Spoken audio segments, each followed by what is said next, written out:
Son témoignage a été un coup de tonnerre. Dans La Consolation, l'animatrice Flavie Flament y racontait avoir été violée à 13 ans par un photographe mondialement connu. Et je me réjouis de tout ce qui se passe aujourd'hui, mais ça n'était pas l'objet. Je ne suis pas arrivée en me disant je vais écrire un livre, je vais libérer la parole, on va permettre à des victimes de parler. Non, je connais la nécessité de parler, mais on ne peut pas l'imposer aux gens. Parce qu'en fait, vous parliez d'une histoire triste, c'en est une, mais depuis... Son témoignage a été un coup de tonnerre.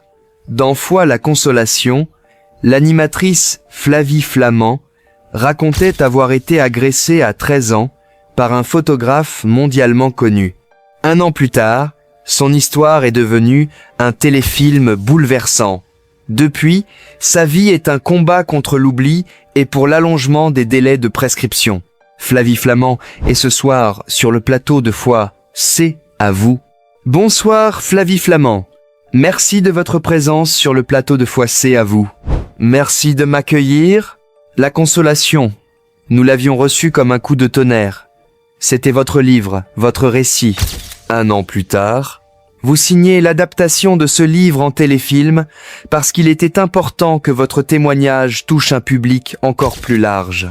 Oui, parce qu'acheter un livre, c'est une démarche personnelle. Je me disais que l'adaptation de ce livre était aussi une façon de faire passer des messages importants, devenus très actuels.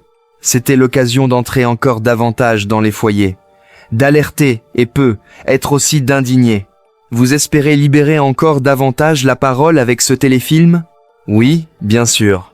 Mais quand j'ai écrit La Consolation, l'objectif n'était pas seulement de libérer la parole.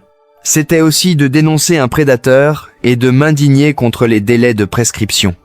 Ensuite, c'est devenu un mouvement plus large, mais cela m'a un peu dépassé. Je suis heureuse de voir ce qui se passe aujourd'hui, même si ce n'était pas mon intention première. Je ne me suis pas dit « je vais écrire un livre pour permettre aux victimes de parler ». Je connais l'importance de la parole, mais on ne peut pas l'imposer. Et je suis heureuse si cet ouvrage a pu aider certaines personnes. C'est la jeune actrice Lou Gabel qui a été choisie pour interpréter votre rôle. Elle incarne la jeune Flavie de 13 ans, tandis que Léa Drucker joue votre mère. Flavie, arrête de raconter n'importe quoi. Ce n'est pas possible que tu aies pris 500 grammes dans la nuit avec ce que tu as mangé hier. Tu as mangé quelque chose en cachette? Non. C'est peu. Être la balance qui a un problème. À ce prix-là, ce n'est pas possible. Ne mens pas, Flavie.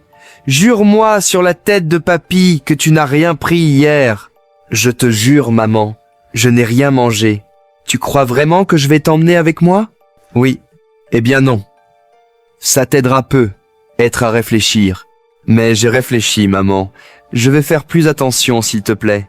Non, Flavie, tu es grosse, tu es moche. Tu finiras caissière de toute façon. J'ai honte de me promener avec toi.